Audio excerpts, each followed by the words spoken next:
السلام علیکم۔ الحمدللہ اللہ تعالیٰ ہمارا ساتھ دے رہا ہے۔ پچھلے 2 سالوں میں ہم نے بہت بڑے بڑے چیلنجز عبور کیے، ہر جگہ اللہ تعالیٰ نے ہمارا ساتھ بھی دیا، اور ہمارا جو نظام اب جو تشکیل دیا گیا ہے، اس نظام کی بنیاد یہ ہے کہ پاکستان میں سول اور ملٹری ادارے ایک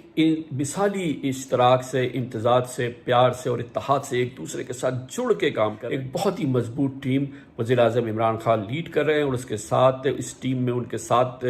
بالکل شانہ بشانہ کھڑے ہیں chief of army staff general Qamar Javed Bajwa. Pakistan کے سول اور ملٹری ریاستی ادارے ایک دوسرے کے ساتھ ایسے جڑے ہیں جیسے اس سے پہلے نہیں جڑے، اور پاکستان اسی لیے ترقی کی منازل اب انشاءاللہ تعالیٰ تیزی سے آگے عبور کرے گا۔ کرونا کو ہم نے شکست دی، اور ہم نے وہ نظام تشکیل دیا NCOC کی شکل میں جو دنیا میں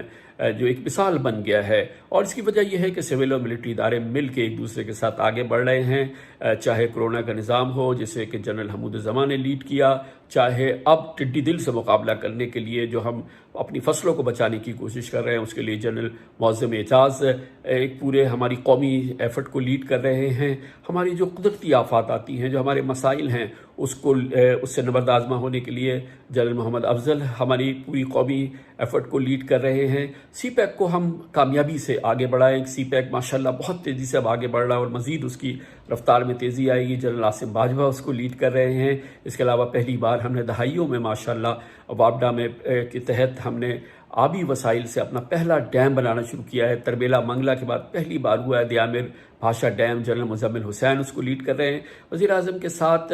پاکستان کی معیشت کو، کاروبار کو، تجارت کو آگے بڑھانے کے لیے جو معاشی ٹیم کام کر رہی ہے، ماشاءاللہ سویلین سائٹ پہ رزاق داؤد صاحب، حفیظ شیخ صاحب، اور خاص طور پہ اسد عمر جو کہ ایک اثاثہ ہیں وزیر اعظم کے لیے، حماد اظہر ایک بہترین ان کی ٹیم کا حصہ ہیں، اور یہ معیشت کو، کاروبار کو، تجارت کو ماشاءاللہ یہ ٹیم بہت تیزی سے آگے بڑھا رہی ہے۔ اور یہ جو نظام بنا ہے جس کو کہ انگلش میں ہائبرڈ، اور میں اس کو کہوں گا اشتراک، امتزاج، محبت اور اتحاد کا نظام سول و فوجی اداروں کے درمیان، یہ یقیناً پاکستان کی ترقی کا راستہ